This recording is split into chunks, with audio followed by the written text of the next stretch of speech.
morning everyone. My name is Bhumika. We are studying NPPS Tungapada School. అరే మన దగ్గర ఇలాంటివి ఉన్నాయి కదా, మనం దీనికి పెరిమీటర్ ఫైండ్ అవుట్ చేద్దామా? ఓకే.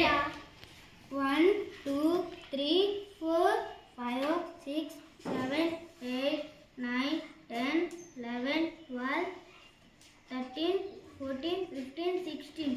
Now 16 centimeters.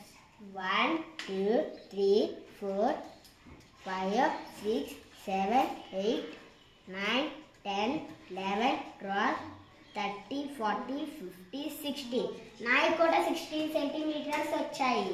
1 2 3 4 5 6 7 8 9 10 11 12 13 14 15 16. అరే నాయి కూడా 16 సెంటీమీటర్స్ వచ్చిందిరా.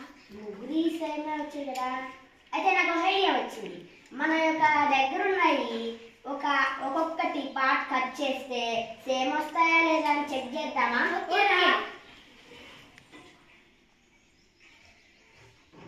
నేను ఇక్కడ కట్ చేశాను రా. అరే నేను ఇక్కడ కట్ చేశాను. అరే నేను ఎక్కడ కట్ చేశాను.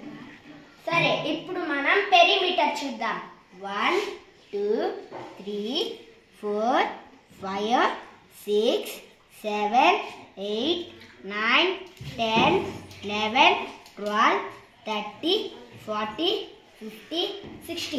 అరే నేను కట్ చేసిన కానీ 16 వచ్చిందిరా. సరే నా చూద్దాం. 1 2 3 4 5 6 7 8 9 10 11 12 13 14 15 16. అరే నాది 16 వచ్చిందిరా. ఇప్పుడు నా చూద్దాం రా. 1 2 3 4 5 6 7 8 9 10 11 12 13 14 15 16 17 18. అరే మిత్రులకి అది 18 సెంటీమీటర్స్ వచ్చిందిరా. ఇప్పుడు మీకు ఏమర్థమైందా? ఆహా, నాకు అర్థమైంది. మనం ఆకారాలు మార్చినా కూడా దీని యొక్క పెరిమీటర్ మారవచ్చు,